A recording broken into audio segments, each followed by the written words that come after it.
Ok, perfecto. Entonces, para la parte de la sesión del día de hoy, vamos a tener lo relacionado, como decíamos, con la actividad de aprendizaje número 3.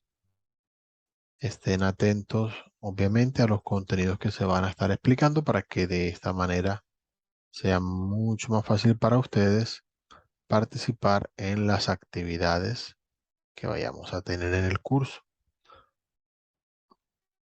Iniciando precisamente en este caso con la actividad, vamos a estar muy atentos a lo que tiene que ver con los contenidos, los temas que vamos a ver. Y ya ustedes saben, siempre tenemos una sección en la cual ustedes ven algunos temas nuevos y también tenemos una parte en la que vamos poniendo en práctica justamente las temáticas que tenemos para esta ocasión.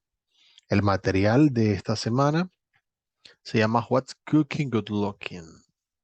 Allí vamos viendo que vamos a tener muchas cosas relacionadas precisamente con lo que es la parte de la comida. Tenemos una frase aquí hablando precisamente de estos términos. I cook with wine. Sometimes I even add it to the food. A veces el vino es una de las partes básicas de alimentación, a veces la única, depende de cada persona. Es una cuestión que dejo allí a la interpretación de cada uno con esta frase que tenemos en ese caso. Muy bien, allí tenemos un poquito de contexto para las situaciones que vamos a estar viendo dentro del material. Y pues en la parte del Introductory Material vamos a tener las tres secciones que vamos a estar viendo en esta ocasión. Lo primero que vamos a tener es la diferenciación, ya profundizando lo que habíamos visto en niveles anteriores, sobre adjetivos terminados en ed y adjetivos terminados en ing. En la segunda vamos a tener el Future Perfect con will y going to. Ya, nuevamente, un tema que hemos tenido anteriormente, en este caso, para detallar esas situaciones, hacer hipótesis a futuro sobre actividades que serán realizadas y el vocabulario acerca de comida, alimentación, cocciones, nuevamente profundizando lo que ya teníamos desde niveles anteriores, que hemos venido viendo lo que es la parte de tipos de alimentos, veíamos la parte sobre nutrición, dietas, bueno, ya en este caso vamos a tener allí un poquito más de vocabulario que va complementando esa parte. Bien, sobre la parte de los adjetivos, bueno, ya sabemos que los adjetivos siempre dan características sobre personas, lugares, animales, objetos.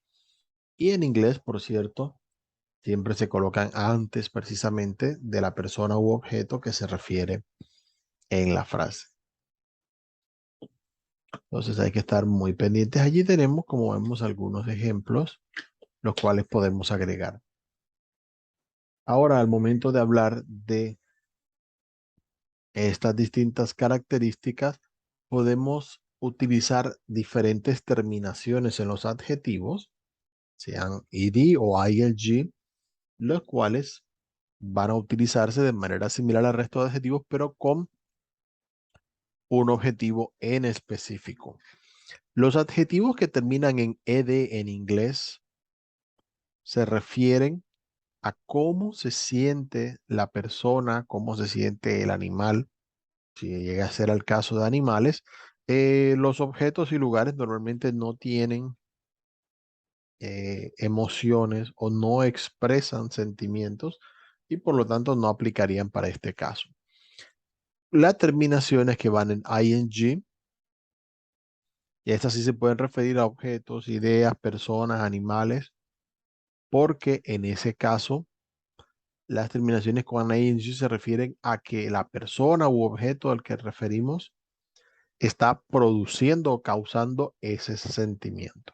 Obviamente es una descripción un poquito compleja, dicha solo de esta manera, pero vamos a irlo viendo con algunos de los ejemplos. No los vamos a ver todos, pero sí a ustedes cuando lo miren en el material, mirarán esto. Obviamente, aparte de los que tenemos allí en lista, hay muchos más. Bien, podemos encontrar bored. y boring. Los dos en español se traducen como aburrido, pero tienen significados muy diferentes. El que tenemos a la izquierda, ide, se refiere al sentimiento, es decir, la persona se siente aburrida. Entonces no lo vamos a utilizar para referirnos a objetos. No vamos a decir, por ejemplo, mathematics is boring. No, es imposible porque la matemática es una asignatura, es una idea, un objeto, no se aburre, sino que no puede tener ese sentimiento. El estudiante sí. The student is bored about mathematics. Bueno, el estudiante se aburre con matemáticas. Eso sí, es una posibilidad. Boring sí puede aplicar para el caso. Oh, mathematics is boring, says the student. Si el estudiante dice que las matemáticas son aburridas. O si es el estudiante el que está aburriendo a otros. Oh, the student is boring. He's always talking about mathematics. Ese estudiante es aburrido, es decir, aburre a la gente porque siempre está hablando de matemáticas. Entonces, ya allí es diferente. Una cosa es lo que vemos a la izquierda de cómo se siente la persona y a la derecha hablamos es de que la persona o objeto del que hablamos causa o produce ese sentimiento.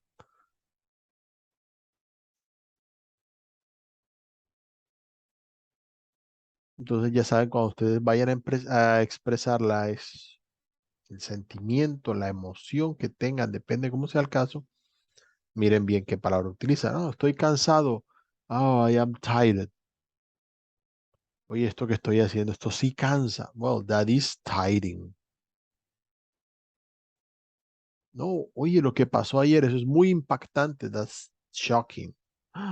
Oh, I got shocked when I watched that. Eso me impactó, quedé impactado con lo que vi. I got shocked. Ahí vamos viendo la diferencia entre uno y otro. Vi que algunos tuvieron dudas al hablar sobre, en la primera actividad, sobre los eventos deportivos. Hay que hacer la aclaración en esa parte precisamente. Si hablamos de un evento, vamos a utilizar las terminaciones con ing. Es difícil aplicarlas con ed a menos que nos refiramos a cómo se sienten los hinchas, los organizadores, los deportistas que tomarán parte. Entonces ya es diferente, pero de resto, para dar las características, por ejemplo, del evento deportivo, utilizaremos ing. No, es un evento emocionante, that's exciting. El evento no se siente emocionado. Entonces, pendientes. En algunos en español sí hay una diferencia clara entre una y otra característica, en otras no necesariamente. Entonces, muy pendiente a cómo lo vamos a diferenciar. Ahí tenemos algunos ejemplos que podemos observar. Oh, I am not interested in eating meat. Ese es el sentimiento. No hay interés. La persona no tiene en sus emociones eso. Oh, she's disgusted by the thought of eating insects. Eso le desagrada, ¿sí? Cuando lo piensa directamente, siente eso. Con ing es diferente. Oh, the marathon of cooking shows was so long that it was boring for my husband. Sí. Esa continuación de un programa, el otro sobre el mismo tema, causa ese sentimiento en el esposo en ese caso. Meat is so common that it's not interesting to me. Es decir, la sola observación de la carne no causa ese sentimiento de interés, no lo produce en la persona.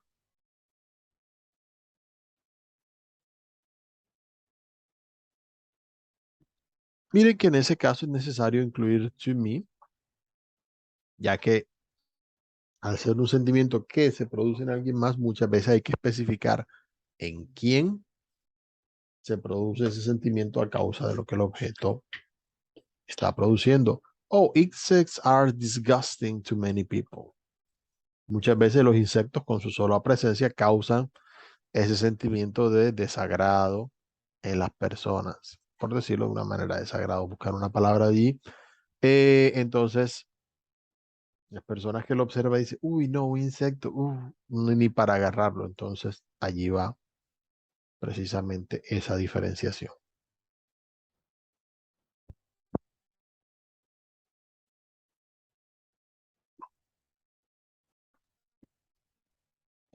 Así como ocurre con algunas de las traducciones que vimos ahorita de estos adjetivos, vamos a encontrar que son participios, en ing son participios presentes, que ya lo habíamos visto en tiempos como el presente continuo, y con ed son participios pasados, así como lo hemos visto, por ejemplo, en tiempo presente perfecto y similares.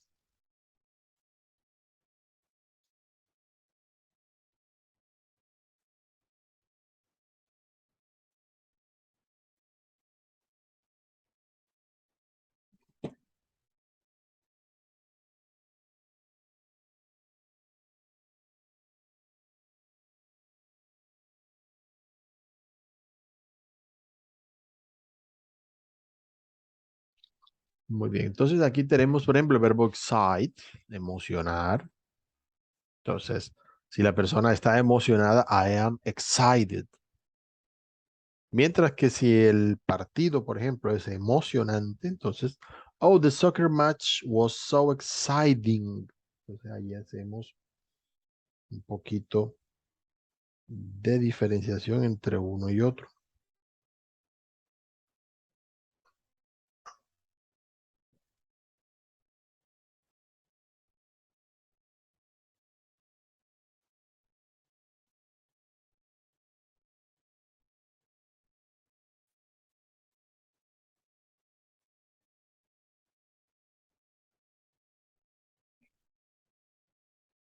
Ok, good. Entonces siempre pendientes al utilizarlos de esta forma. A veces se pueden utilizar ambos juntos, pero siempre recuerden el orden, vincular el participio pasado con la persona y el participio presente con el objeto causando la emoción. Es la gran diferencia que aparece allí en esos casos y es lo que vamos a aplicar mayormente. Eso para la parte del vocabulario y con la mayoría de verbos en inglés se pueden crear adjetivos de esta forma, simplemente observando el verbo y modificando la terminación con el participio que corresponda. Van a aplicar las mismas normas que hemos visto para lo que es la parte de las terminaciones, consonantes dobles y demás, que ya conocemos de otros casos. Entonces, para que tampoco se sientan allí como que demasiado perdidos en esa parte, va simplemente a seguir el mismo estilo de lo que ya conocemos, que es común en inglés en esta parte. Muy bien, acá tenemos Future Perfect, ya nosotros hemos visto algunas cosas sobre futuro, futuros continuos. Bueno, en este caso vamos a ver Future Perfect. El futuro perfecto tiene la característica, así como el presente perfecto y así como el pasado perfecto, de hablar de acciones que ya han sido terminadas. Obviamente, si uno se refiere a futuro, dirá, pero ¿cómo puedo hablar hacia futuro de una acción terminada si se supone que va a ocurrir en el futuro? Entonces debemos hacer una comparación con los otros tiempos perfectos que conocemos. Cuando hablamos de presente perfecto, hablamos de una acción ocurrida en el pasado que ya ha terminado cuando la referimos en presente. Cuando hablamos de pasado perfecto, hablamos de una acción que ocurrió antes de ese momento en pasado, es decir, cuando llega ese momento pasado al que yo hago referencia, la acción ya ocurrió, ya se terminó antes de ese punto en el pasado. Asimismo, el futuro perfecto se va a referir a una acción que se va a terminar antes de ese momento en el futuro al que yo estoy haciendo referencia. Obviamente, la mayor diferencia que podemos encontrar en estos casos es que nunca vamos a tener una certeza total acerca de lo que viene a futuro. Algunas veces la tendremos más segura, otras veces menos, dependiendo del contexto, pero la idea siempre es que será una acción finalizada justo antes o algún momento previo a ese punto futuro que estemos referenciando.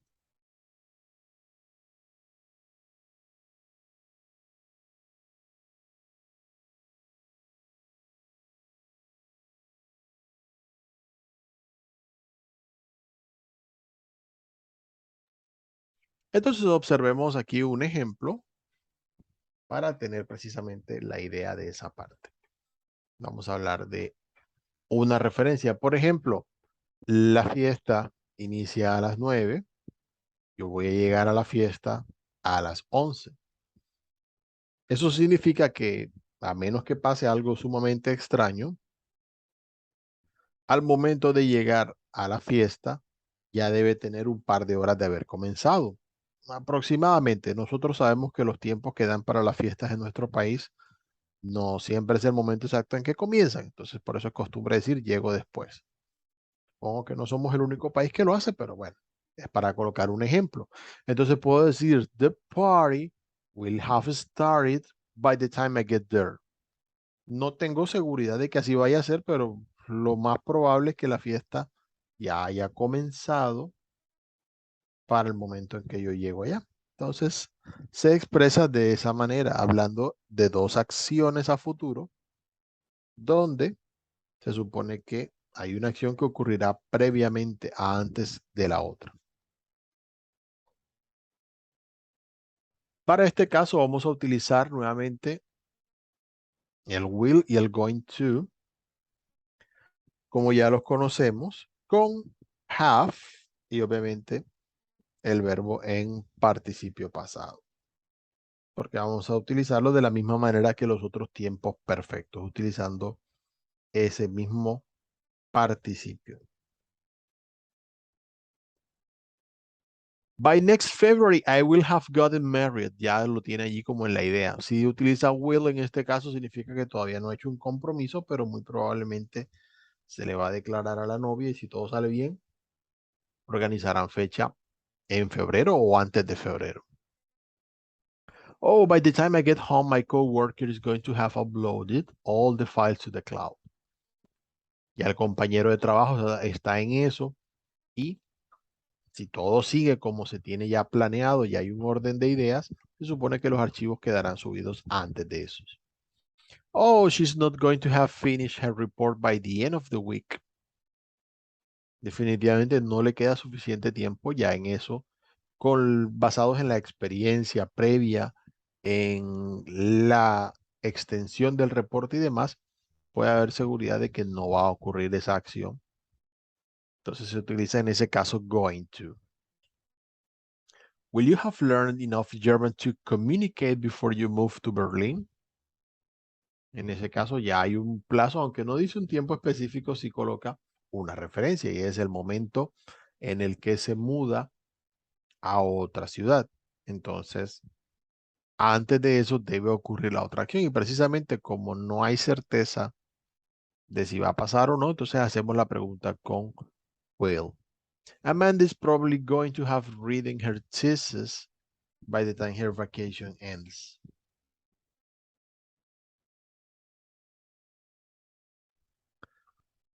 Aquí, en este caso, ya siguiendo la experiencia, damos por sentado de que definitivamente no lo va a hacer. Y bueno, con las tesis pasa mucho eso. Eso, al utilizar going to, nos da la idea de que existe bastante información para llegar a esa conclusión de que los plazos no se van a cumplir. Oh, by the time I finish this project, I will have reading at least 100 activities.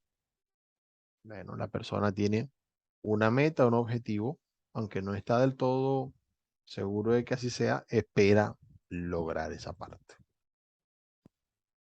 Muchas veces vamos a hablar de la duración de una actividad, es decir, le vamos a dar un plazo límite con referencia a un momento posterior en el futuro.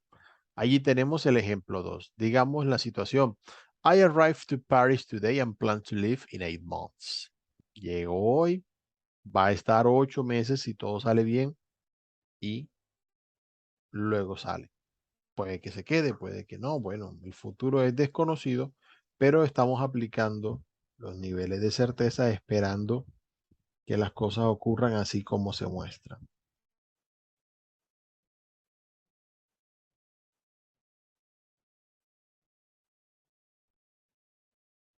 Entonces allí va a estar expresado, by the time I leave Paris, I will have lived there for 8 months.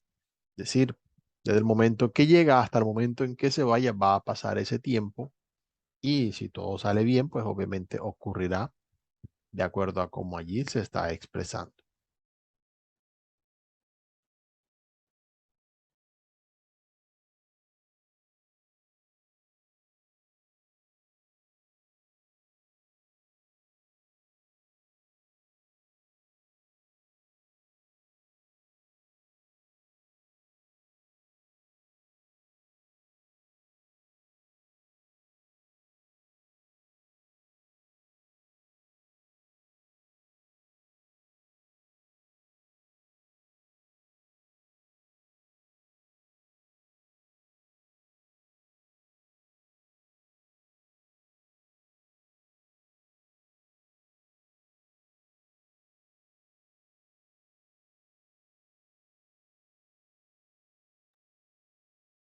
Bien, ahí tenemos otros ejemplos similares. En este caso aparece, She will have slept for 5 hours by the time the plane lands.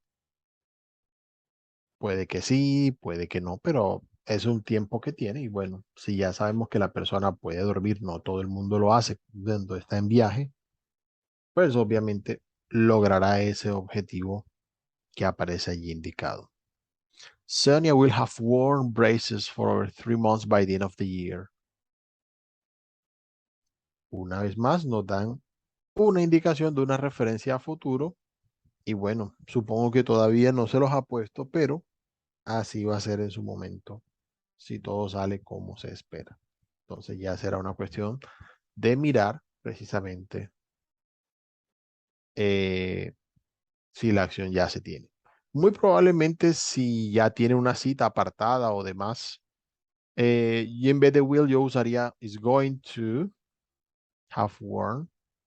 Sí, ya definitivamente sé que así va a ser y no hay escape. Cuando ya hay una cita, un plan, un proyecto, utilizamos más que nada going to para ese caso, a sabiendas de que obviamente las pistas no tienen que indicar que es lo más probable que ocurra. Vale decir que en ese caso no se suele utilizar con verbos que indiquen de pronto cambios, movimientos, ubicación, porque ya en ese caso no se daría una referencia a futuro. Sería un poquito más complicado en esa parte. Pues precisamente como hablamos de certeza, no podemos dar verbos que indiquen absolutos para ese caso o que impliquen cambios o traslados, porque la idea es tener una referencia fija. Así como en este caso, by the time you get there, the doctor will have left the office. ¿Sí? Puede que no pase por cuestiones de esas, pero usualmente va a ser así, porque ya uno da la seguridad de que no va a estar de acuerdo a lo que dice el horario, sin haber verificado, pero teniendo una referencia allí. Carolina is going to have completed her exam by the time the timer goes off. Ella es muy buena, sabe del tema y definitivamente ya debe estar por terminar o el tiempo que tiene es más que suficiente ya que se utiliza is going to. Le estamos dando por sentado que va a ocurrir exactamente de esa forma.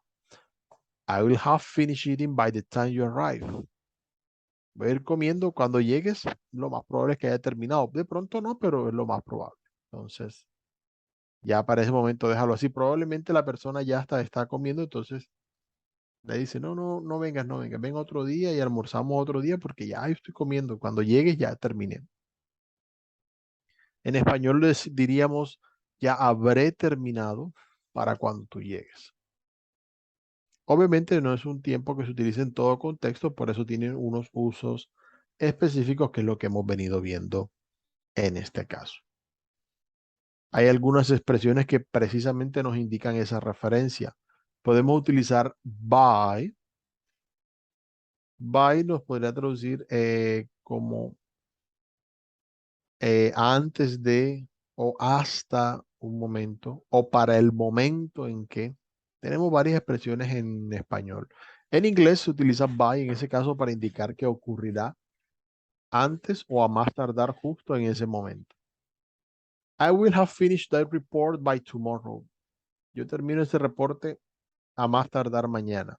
Puede ser mañana mismo, Puede ser mañana temprano, puede ser hoy.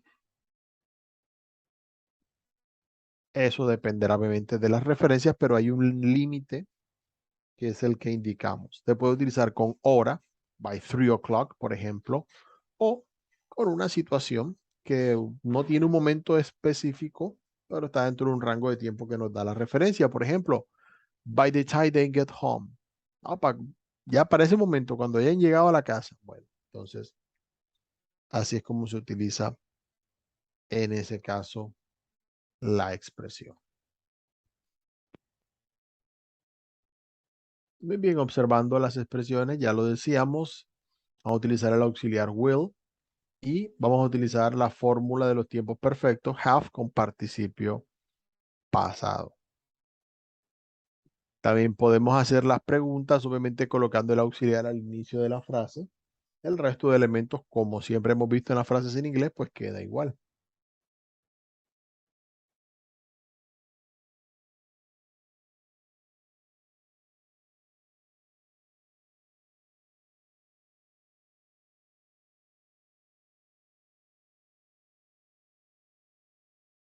Siguiendo obviamente con los ejemplos que hemos visto de manera similar, cuando las preguntas son informativas, vamos a tener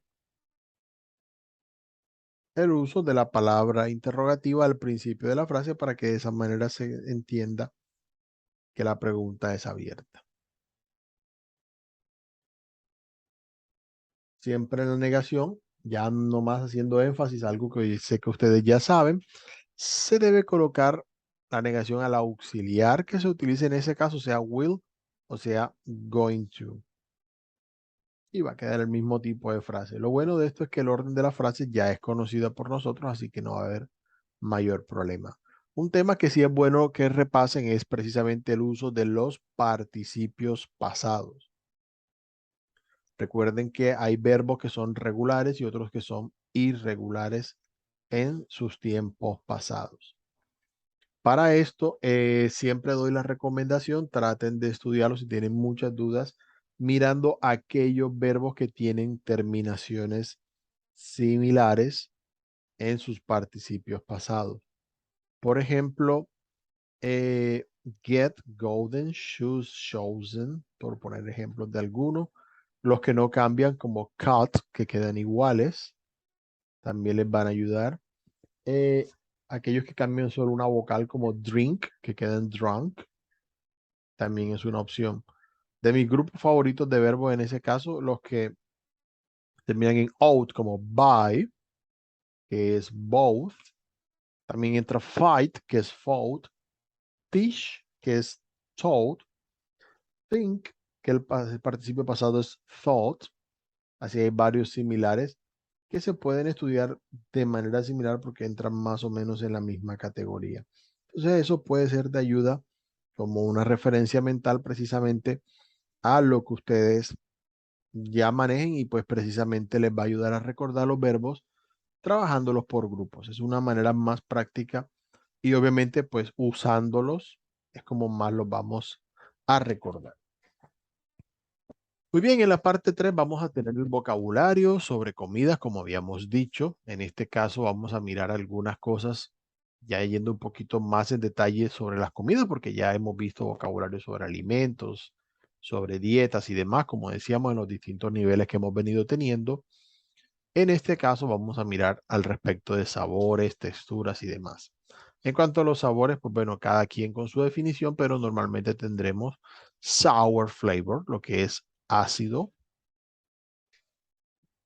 Algunas veces se traduce como agrio. Ahí vamos a tener la misma descripción. Sweet, cuando algo es dulce. Sweet like candies. Salty, cuando algo es salado, like potato chips. Sí, las papas a la francesa deben llevar sal definitivamente. Bitter, cuando algo es amargo, like coffee. Aquellos que no creen que el café es amargo es porque siempre lo han tomado con azúcar. Something bland, like bread. Un sabor suave. No sé si hay una palabra de pronto para referenciar en español, porque de eso depende. A veces se utiliza para dar la indicación al respecto. Mm, y bueno, cada quien dirá si tiene algo ahí en ese caso. Bland se puede utilizar no solo con comidas, pero en el caso de la comida, cuando, bueno, el diccionario dice que el sabor es soso, cuando es insabor o tiene muy poco sabor. Algunos panes son así, no todos. Sometimes a strong flavor, cuando el sabor es muy enriquecido o muy fuerte. Ahí tienen rich, similar a esa parte. Son de esos sabores que impactan fuerte a la boca, que pueden empalagar fácilmente. Son palabras que podemos utilizar con sabores dulces o con sabores salados. No va a haber problema porque se refiere más a la cantidad de reacción que tenemos a esos sabores. A lo contrario, se puede hablar de soft, hablando de la textura ya directamente, y hard, obviamente, según como venga el caso, si es duro o si es suave. Chewy, cuando son gomosos, así precisamente como estos ositos. Y a veces algunos más que se adhieren a la boca y demás. Cuando son crujientes, crunchy. Crispy también es una opción en este caso. Crunchy es para aquellas cosas que se parten, son crujientes pero son de partir, mientras que crispy son aquellas que mantienen su solidez a pesar de tener esa crocancia que estamos buscando. Smooth cuando algo es suave, like baby food. Suave en el sentido de que es fácil de tragar, digerir, pasar, porque, bueno, no todas las cosas que son necesariamente blandas son suaves al tragar. Creamy cuando algo es cremoso, así como por ejemplo el rice pudding, que podemos decir el arroz con leche, pasa para esa categoría. Muy bien, ya que hemos visto precisamente los sabores, hemos visto las texturas, podemos mirar precisamente algunas formas en las que podemos causar que haya esos tipos de texturas en los alimentos.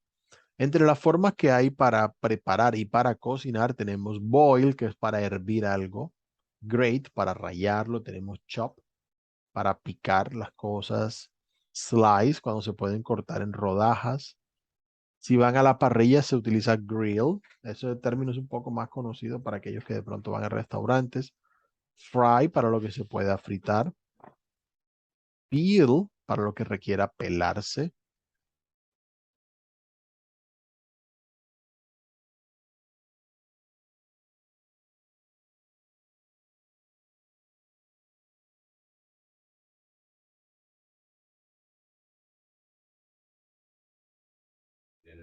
Bien. También podemos utilizar bake para aquello que va al horno directamente. Pour, cuando debemos verter algo, una cosa encima de otra.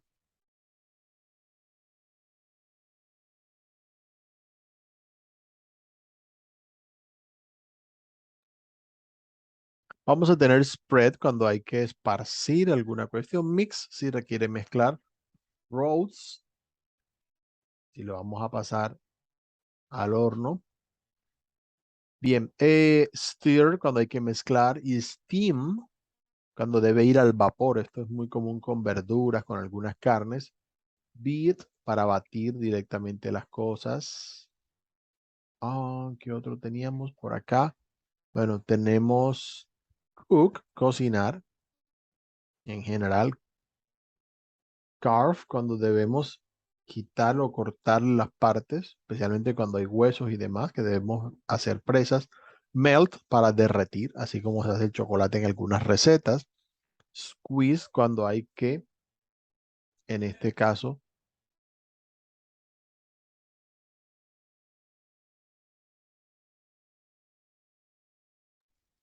cuando debemos exprimir, como así se hace con el jugo de naranja.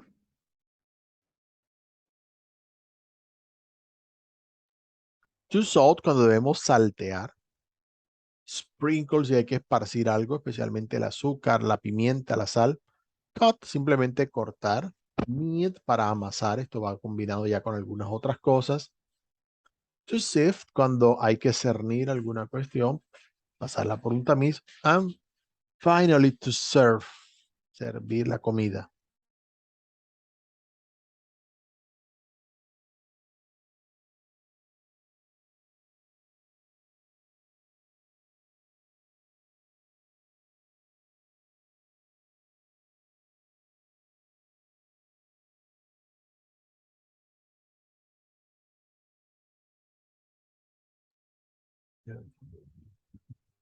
Muy bien. Ahí vemos un poquito más de vocabulario recordando lo que es la parte de los utensilios, lo que utilizamos en cocina, apron, si requieren el delantal, bowls, a can opener, la abrelatas. Hoy en día la mayoría de latas ya tienen su sistema, pero bueno, nunca está de más para esos pocos casos donde no lo hay. A casserole, si requieren la cacerola, pues ahí está. The cookie cutter, todos esos moldecitos de galletas son muy famosos. Traen buenos recuerdos para muchas personas. A cookie sheet, si se requiere una bandeja para hornearlas. A cutting board, no falta en la cocina. Una tabla donde vayamos a cortar las cosas. A frying pan, sartén. Vamos a tener the grater, rallador. The ice cube tray, si de pronto, bueno, aunque no es directamente para preparar recetas, pero sí lo podemos utilizar para recetas frías que tengan allí, en este caso, la necesidad de llevar hielo en esa parte. Knife, el cuchillo, que ya lo conocíamos. The measuring cups, si requieren precisamente allí un poquito más de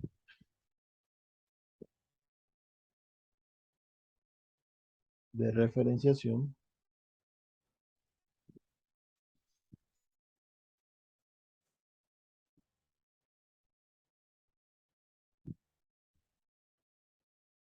Bien, the measuring spoons son parecidas, pero bueno, cuestión de cocina. Algunas son más en formato cuchara, otras son más solo para la medición.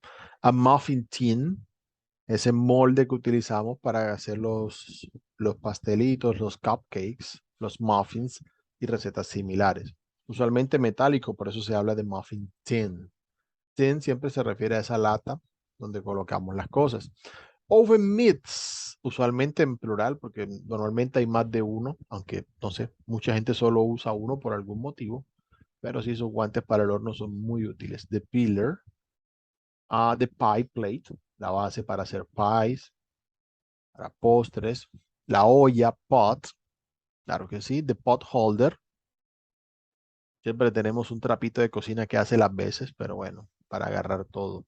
A potato masher, depende. Si tienen una herramienta para hacer puré, la hacen, si no. O sea que cualquier herramienta sirve, somos muy recursivos. A roasting pan, si de pronto requerimos precisamente esa bandeja para llevar el pollo, el pavo, las aves, la carne al horno, ahí está. The rolling pin, una de las herramientas más peligrosas que hay.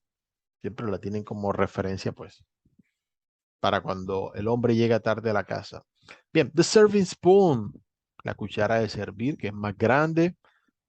Subladle, si se requiere, el cucharón. Spatula, similar, sí, al español. Strainer, para colar las cosas.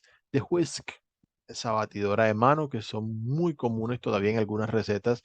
Las batidoras eléctricas nunca tienen el mismo toque, o por lo menos eso dicen los que cocinan. Y hablando de toque, de wooden spoon, la cuchara de palo que le da un sabor único a las recetas.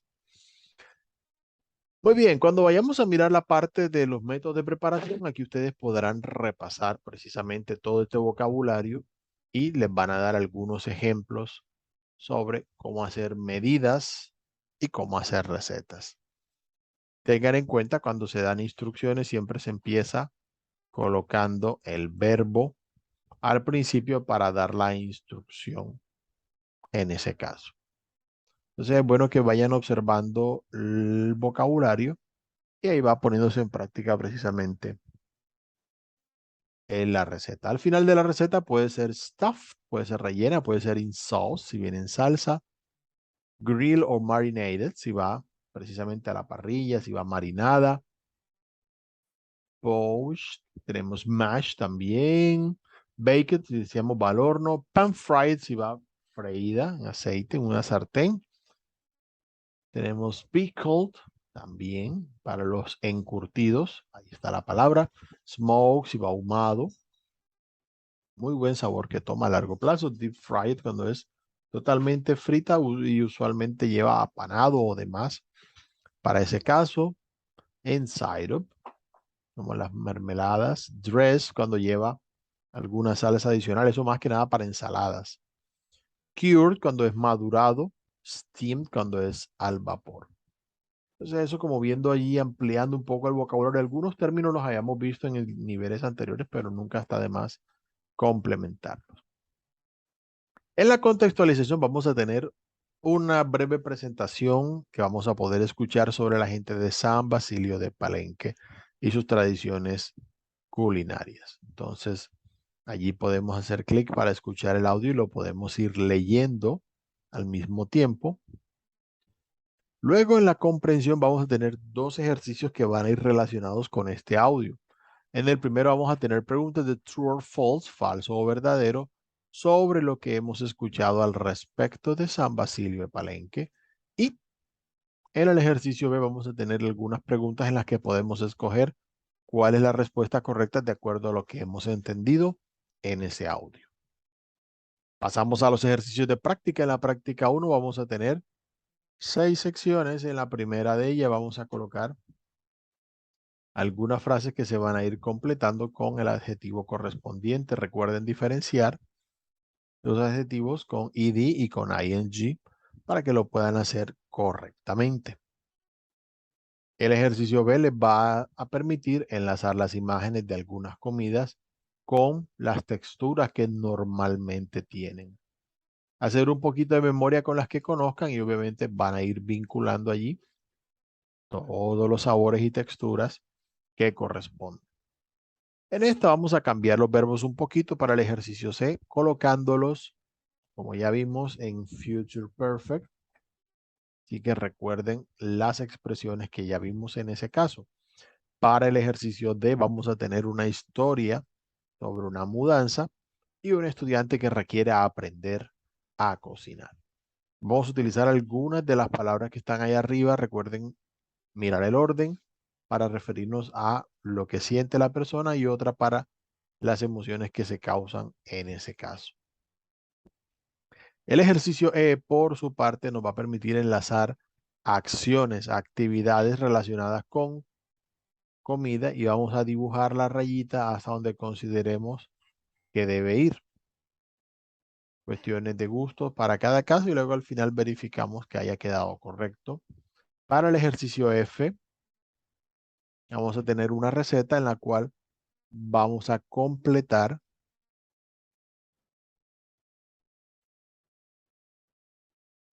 los detalles agregando la forma correcta del verbo. Siempre tenemos aquí el botón See Reading si requieren volver a mirar la receta.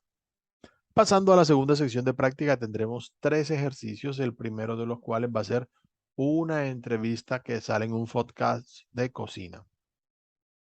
Vamos a ir escuchándolo, lo podemos leer para tener claridad sobre lo que ocurre precisamente en el podcast y luego vamos a responder unas preguntas que van relacionadas con lo que acabamos de escuchar.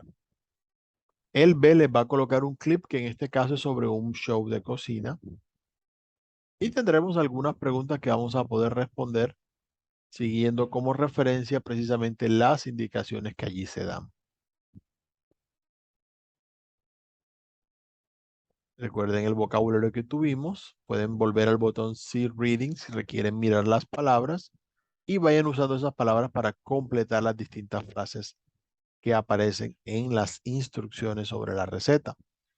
El último ejercicio de esta sección de práctica nos va a colocar un artículo relacionado en un blog de cocina.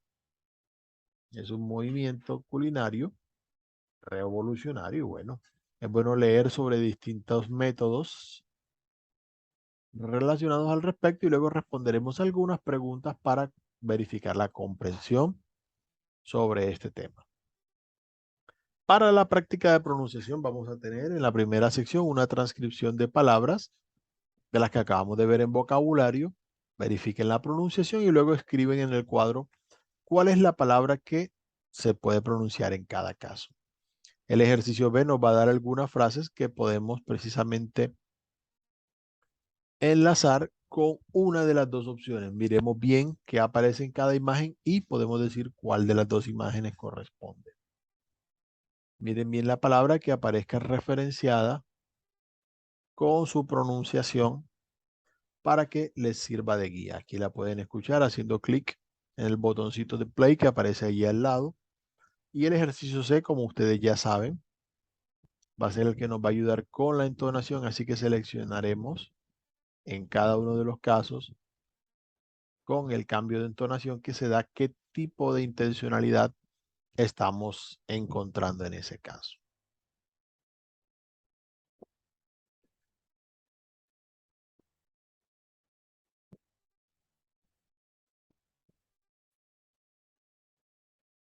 Muy bien, de las evidencias que tenemos para esta semana, la primera de ellas va a ser The Tennis Tournament, donde vamos a tener un documento que se va a descargar y vamos a trabajar algunos ejercicios en ella. Permítanme, vamos compartiendo. Cambiamos un poquito aquí la cuestión.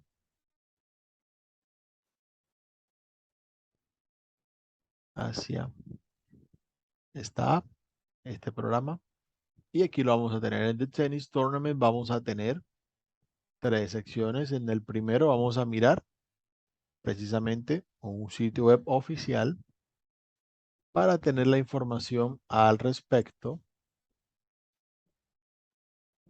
Y luego en la parte B van a escribir un schedule, van a meter una agenda del día para mirar precisamente todo lo que hay que hacer relacionado con ese evento de tenis que vimos allí, el Columbia Open.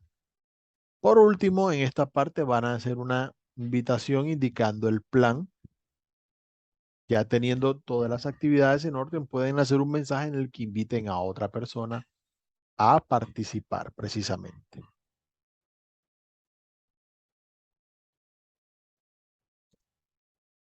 Bien. La segunda de las evidencias nos va a llevar a una actividad interactiva que se llama Holiday Cooking. Vamos a cargarlo un momentico en pantalla y vamos a utilizar mucho el vocabulario que miramos precisamente en el material hace un momento.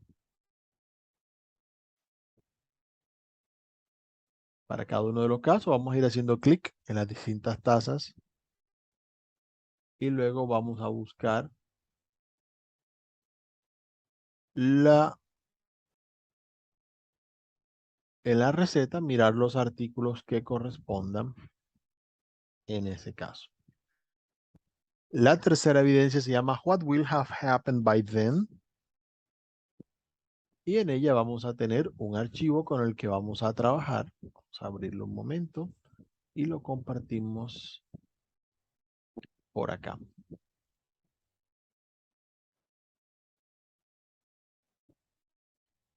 Vamos a abrirlo de nuevo.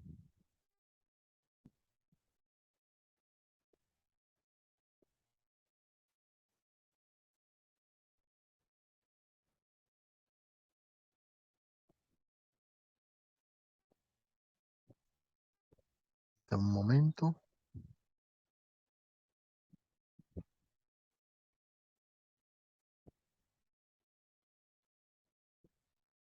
Ahí está. Tenemos un poquito allí de demora, se ha cerrado esa parte. Muy bien, en este caso es pensando un poquito a futuro. Vamos a hacer un poco de planeación de características y bueno, cada quien lo hará. En este caso podemos escoger tres eventos deportivos que hay en el calendario. Obviamente, si lo desean reemplazar por otros que sean más de su interés, lo pueden hacer. Aquí aparecen cuatro eventos que son de los más conocidos en el mundo de habla inglesa, del Super Bowl, que es la principal actividad de fútbol americano, The Championship en Augusta, que es uno de los principales eventos de golf que hay, Wimbledon, que es único en tenis, y la Serie Mundial, que la vamos a encontrar en béisbol.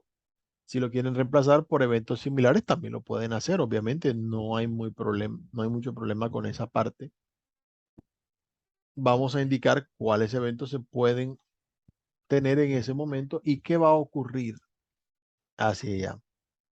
Entonces allí lo completaremos de acuerdo a lo que vayamos investigando y podremos ir diciendo lo que irán ocurriendo en las distintas fases de ese evento. Vamos a leer entonces los tópicos en esta parte